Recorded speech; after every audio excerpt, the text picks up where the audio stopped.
podcast day, everybody. I have a debut author, Premee Mohamed, who is on the podcast with me today. She's going to tell us all about her book, Beneath the Rising, which came out this week. So make sure you go ahead and buy it after you're done listening and hear about her journey to being published and what her writing process is and get to know Premee. So, Premee, can you tell us about your debut novel, Beneath the Rising? Very excitedly so, yeah. So, Beneath the Rising is out March 3rd from Solaris Books, which is an imprint of Rebellion Publishing. I've been telling people it's kind of like Moby Dick in a way, not just because I'm obsessed with Moby Dick, but it's kind of about an ordinary person observing someone extraordinary and then kind of getting pulled into it more than they thought. So the narrator, Nick, has a childhood best friend, Johnny, who's a world-famous scientist, child prodigy.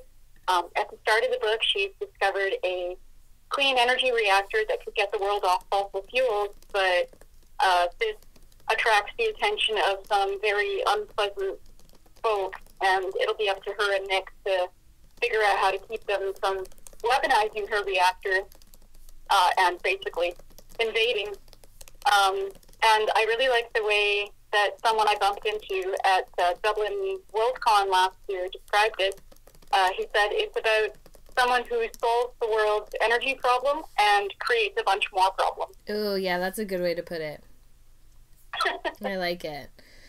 Well, I'm excited to read it and have it come out. It definitely intrigued me as I was looking at it and doing my research. So you're at this point, your debut novel's coming out, which is so exciting, but tell us about your journey to this point and to getting published, which I'm sure was, a dream of yours. Yeah, it's interesting because it hasn't always been the dream.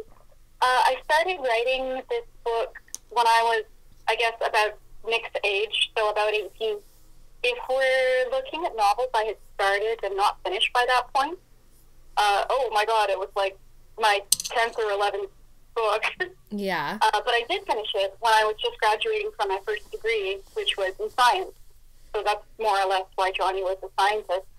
And, I just kind of finished it and put it away because for everything that I had written to date, and also afterwards for like the next 15 years, I had no plans to publish anything. I wrote exclusively for myself. No one else even read anything I wrote. Like, I wasn't giving it to my friends or anything like that. Yeah.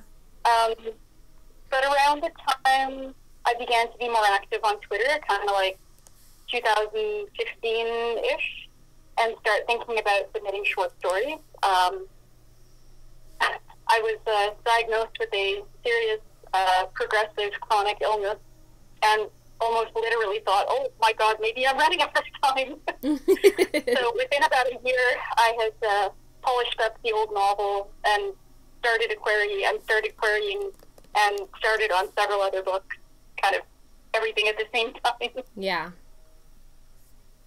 Wow. I mean, that is definitely like a motivation to get you going to do that. It's weird because it really was. Yeah. Well, I hope you're, strong and okay at this point. And it's interesting how, those different things in our life will motivate you to kind of kick you in the pants and be like, okay, go do something. But I'm glad that... Oh, sorry. Yeah, I wasn't expecting it to have that effect, actually. I was quite surprised. Yeah. I'm glad that you responded to it that way and not in a different way, because there is, definitely different ways to respond to things like that. Oh, definitely. Well, so tell us about, your process querying and how that all went for you. Oh, yeah. Oh, my God. I'm such a stereotypical Virgo. Sorry. I did so much research before I got going, mostly on Query Shark. Actually, I don't know if that's still up, but anyway, it's really good. I think Query Shark is still out there. I love that website. Yeah, I love it. Because you kind of get to see what people are saying about queries in almost like real time. Yeah. And Janet Reed's blog, she's an agent But I had no idea how the whole process worked until I really sat down and went through kind of the archives on those two websites. I think I was still operating on the idea that you had to, like in the old days, print out your whole manuscript and mail it to a publisher directly and spend like a fortune on postage. That'd be a bummer if that was true. Thank God for technology, right? Yes. So I made a spreadsheet with, I think, like 85 or so agents and their preferences and who they represented already. And at the time, I was using this planner, the Passion Planner, that encourages you to plan like a year in advance. So I set aside an entire year for sending out queries and working on my other book. Wow. And I had this all super, super Virgo-ly planned out. I planned to send them on batches of 10 every 3 weeks, starting with my dream agents and then like continuing to tweak and not stop until the year was up. But it turned out I only sent the first batch.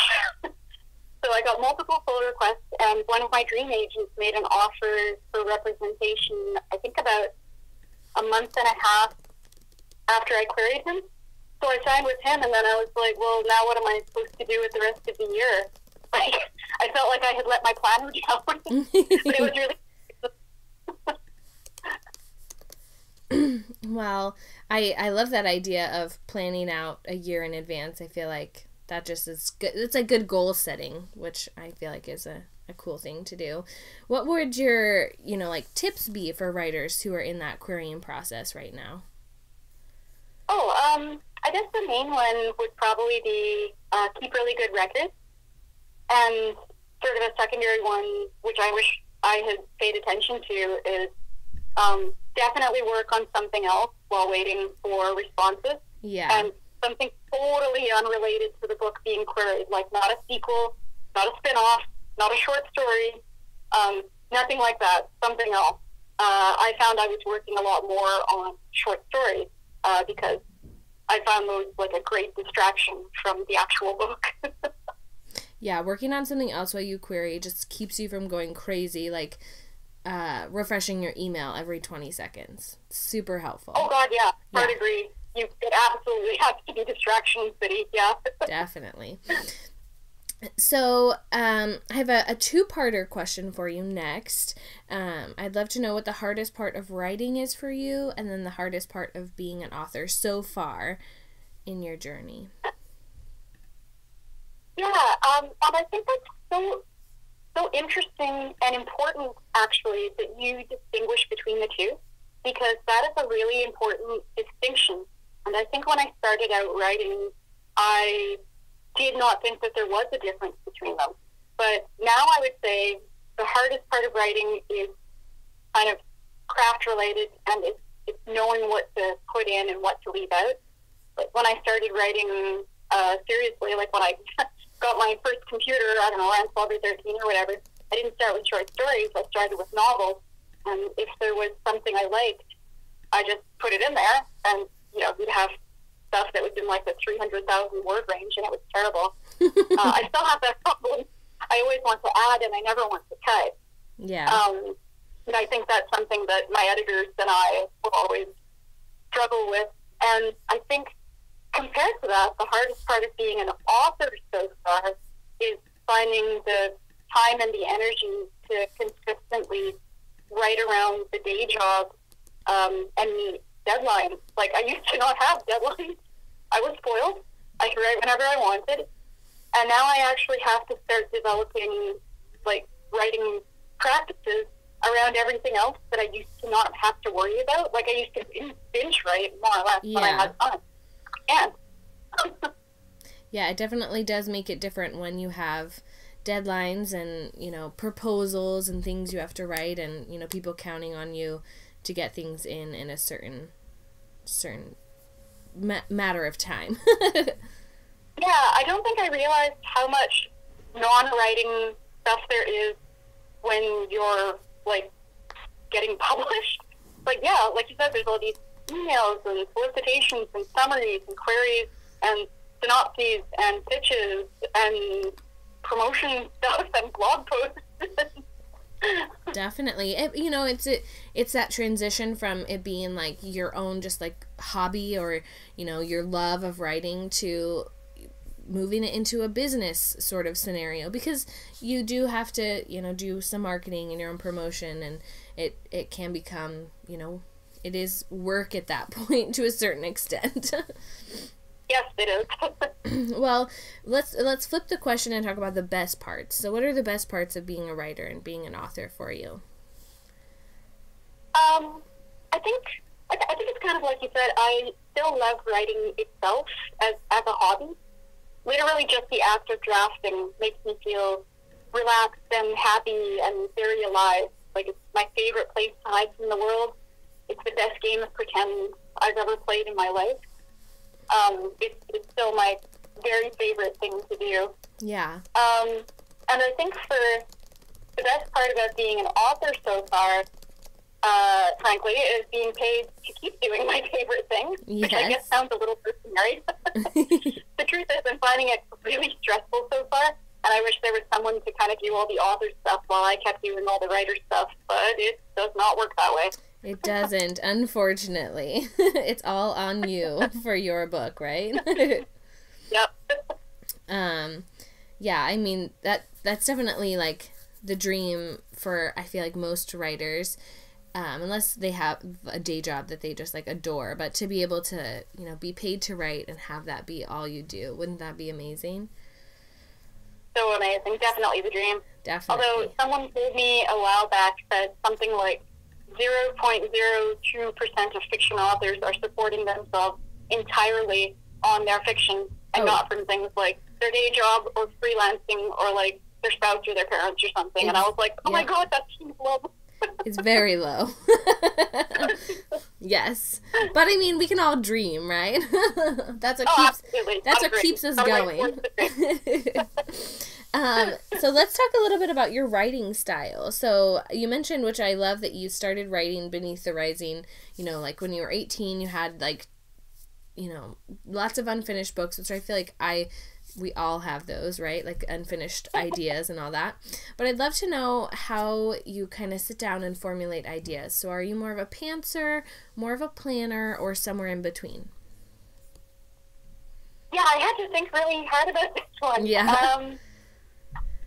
I think every writer does both in every work.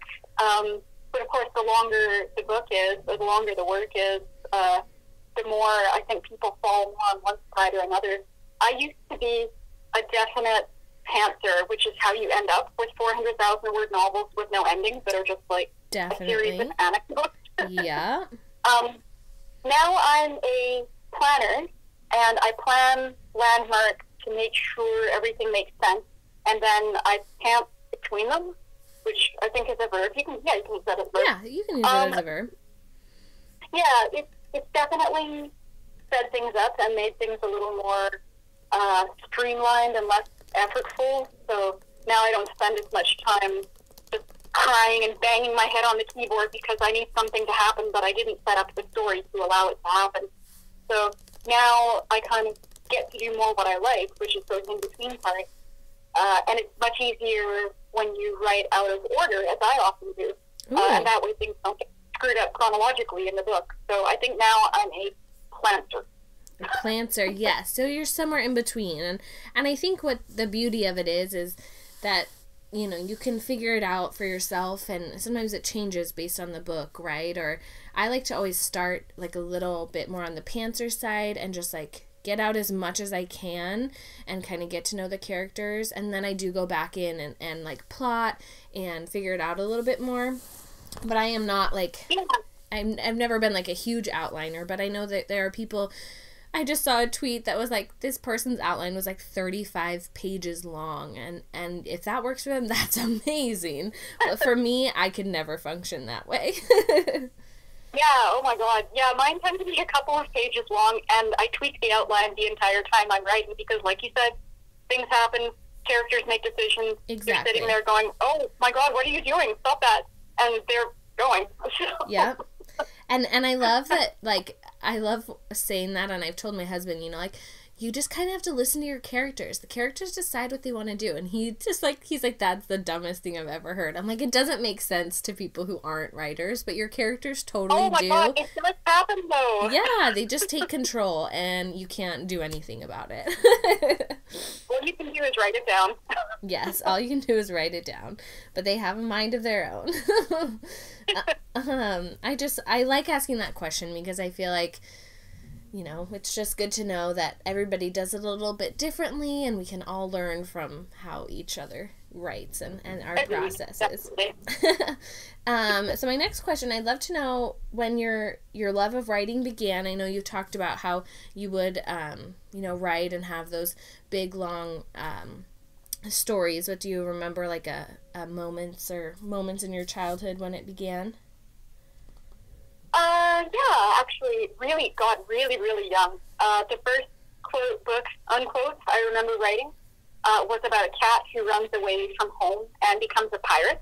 Nice. And I drew and illustrated the whole thing. I think I was about 7 or 8, and one of my dad's coworkers let me use his drafting markers, which were those alcohol ink Pantone ones. And I just got absolutely blitzed on fumes coloring them in. And I remember it really quickly. I think it's probably at my parents' house somewhere. That's the first one I can really remember that I sat there and was like, yeah, this is a book. This is awesome. I'm going to do this when I grow up. That's the best. I love that. I think it's just, you know, I have 2 kids now, and I love to watch them read and, like, make up stories. One of my favorite memories, like, they found this, like, graphic novel at the playground, like, during the summer that we always went to, and they would just sit there and flip through the pages and, like, make up their own story, which I think is so fun. But I love that, you know, it's something, storytelling is such a big part of our culture, and I love, seeing it in kids, and I remember being that way. I was a huge reader, and so then that turned into me wanting to write my own stories and make stuff up. That's fantastic. Yeah, I actually, on Thursday night, I did a class at the library because I'm also a Capital City Press featured writer at our local library, and a woman came and asked if I had any tips for very young writers, because she said her daughter was 9 or so, and she wrote all the time, and she wanted to be a writer when she got older. And I got way too excited and just started jumping around and shouting stuff about not giving up and reading as much as you could and deciding what you liked and what you didn't like and developing a process. And I think I scared her off. But I think it's so great when really young kids write and love to write. I think that's something that should really be promoted more, because I don't think it's appreciated enough. I think so too. I think it's one thing I love in my daughter's school. They have been writing books all year, and they're short books, like 5 pages or whatever, but they illustrate them and then write, their own story, which I think is awesome. And they change like the topics, and they just get to pick and make up their own stories, and it's one of my daughter's favorite things that she does in school. And I'm like, I love that that's just like a core part of what they do and what they're learning. Oh, I love that. Good for them. Super fun. So I just have a couple of questions left for you. I'd love to know what your revision process looks like. And, you have editors and people who help you now. But what was your process like before that, when you kind of had to do it all on your own? Oh, yeah, it had gotten, I guess, pretty streamlined. And it's interesting because the more outlining I do, or the more, more than a couple of pages outline I do, the more minimal the revision gets. So I usually start, first pass is kind of going through it and doing a reverse outline to see if anything really sticks out in terms of, like, time or space. Like, my favorite recent one was, did a character have a fight with someone that they haven't met yet? Yes. Yeah. So I'll put a sticky note on that. Or needing more research, or people being in the wrong place at the wrong time, stuff like that.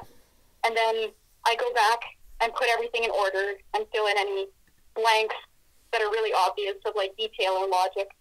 And then the second or sometimes third pass is the, the big edit where I just kind of go through sentence by sentence and tweak it so it sounds the way I like.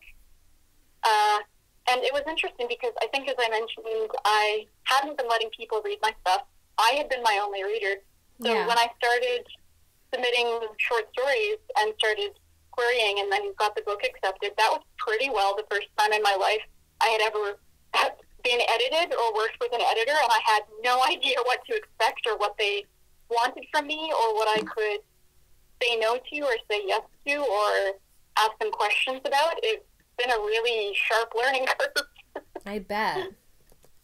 Well, I like that, you had your own process of going through, and I think the reverse outline is such a smart thing too. I definitely love doing that and just going through and looking for those like inconsistencies of like, oh, this person can be in two places at one time, or like across town here and then 5 minutes later they're somewhere else, Yeah, no, I totally know. Like, that used to happen to me all the time. Yes. I think now I'm almost like proud of my own revision and editing process, because now when I turn stuff in, I get compliments and people are like, oh, your copy is so clean, this needs so little work. And I'm like, oh, thank you. Yeah, I'm a writer, I need validation. Please give me validation. That is a great compliment to have. I love it.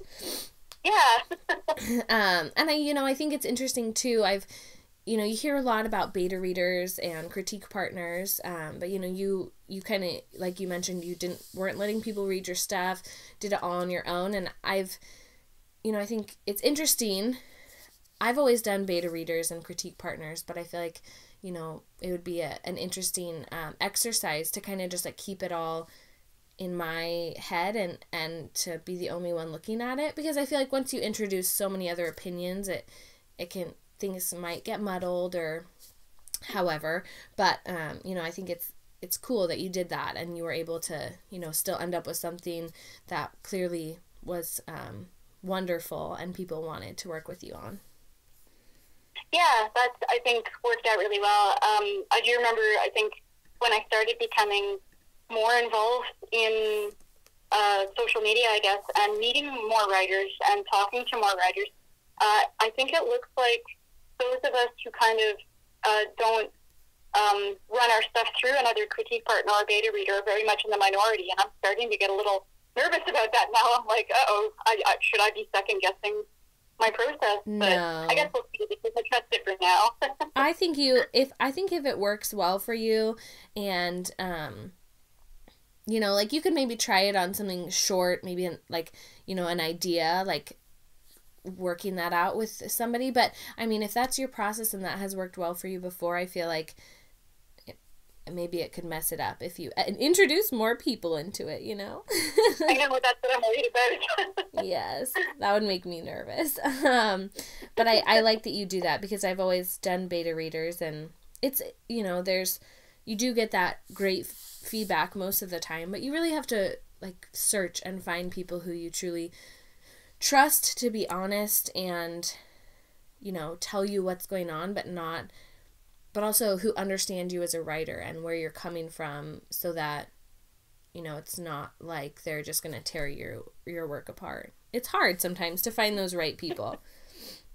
Yeah, and that's what I keep hearing from friends too, the ones who use beta readers. They're like, yeah, we had, a whole process, and now I have, a couple of beta readers that I not only like and trust, but that I know will look at my stuff and not try to make it into their stuff.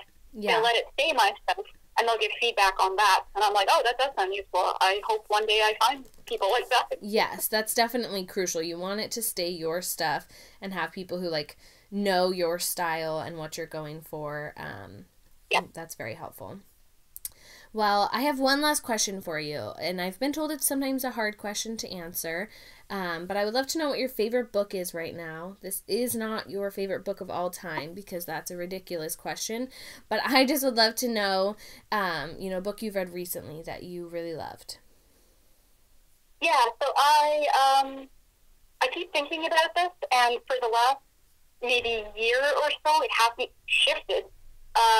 So until I supplant it with something else, it's still Nick Harkaway's Gnomon. So I don't even know that I can summarize the plot, but it's It starts off kind of as a murder mystery, but it's also it's a sci-fi, it's a fantasy, it's a mystery, it's a conspiracy, it's history. It's almost but not quite the end of the world. I think I saw someone describe it as a dystopia inside a utopia. Ooh. And it's kind of about like privacy and knowledge and magic and resurrection and the triumph of love against death and freedom and also sharks, actually, a lot of sharks. I really can't recommend it highly enough. Every day I see a news article, practically, and I start screeching, oh my God, that was in no one. I don't know why more people aren't yelling about it, and I think maybe that's because it's in the process of literally changing from a novel to a nonfiction book. Yeah. Well, that sounds awesome. I love asking that question just because there are so many books out there and so many books that come out every week. And, you know, inevitably we miss them, right? We miss the good one. We miss some good ones that we would love.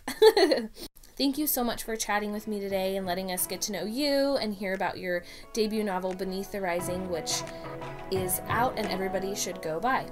And thank you so much for having me. This was really fun.